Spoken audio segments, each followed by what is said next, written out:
everybody. I'm very honored to be here today at Ranch Mirage to share with you the story of my beautiful gift, my son Quentin.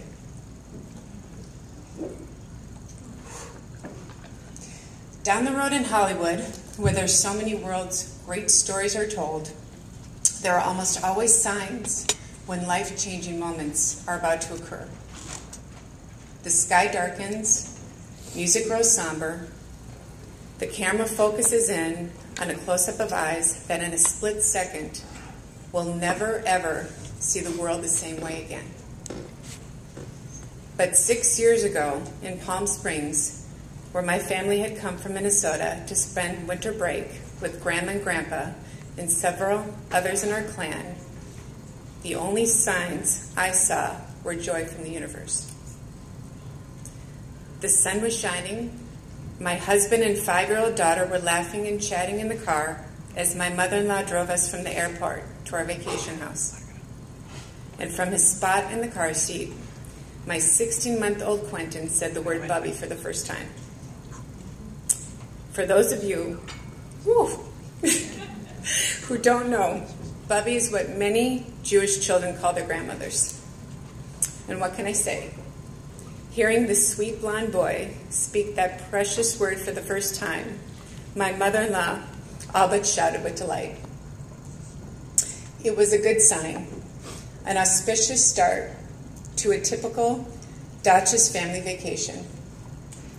There were brothers and sisters, aunts and uncles, Bubby and Zadie, and of course little kids, all thrown together in a state of chaotic bliss. We celebrated Hanukkah over a homemade dinner. We planned our New Year's Eve celebration and finally fell into our beds exhausted and happy. No one could have known that the next day of our lives would change forever.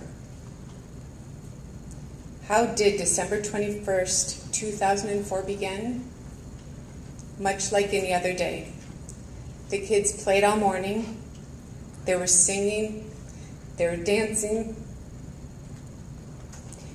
My daughter Morgan was playing with her Barbies, and Quentin was content to follow around his big cousins, coming back and forth every 20 minutes or so to check in with me.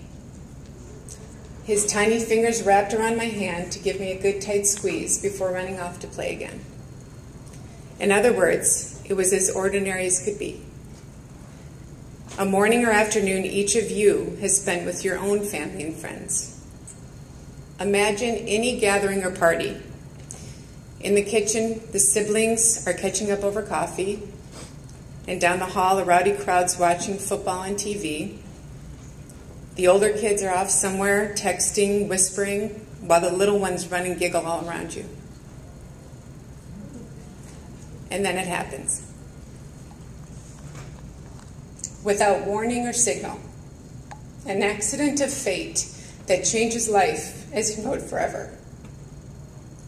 For me, it began with an innocent question. I was in the kitchen when my mother-in-law walked in from the other room. I had thought Q was with her and was surprised to see her alone. "Where's Quentin?" I asked. "What do you mean?" she said. "I thought he was with you." "No," I answered, and my heart started to race. "I thought he was with you." I began to search the house. "Where's Quentin?" I asked my sister-in-law.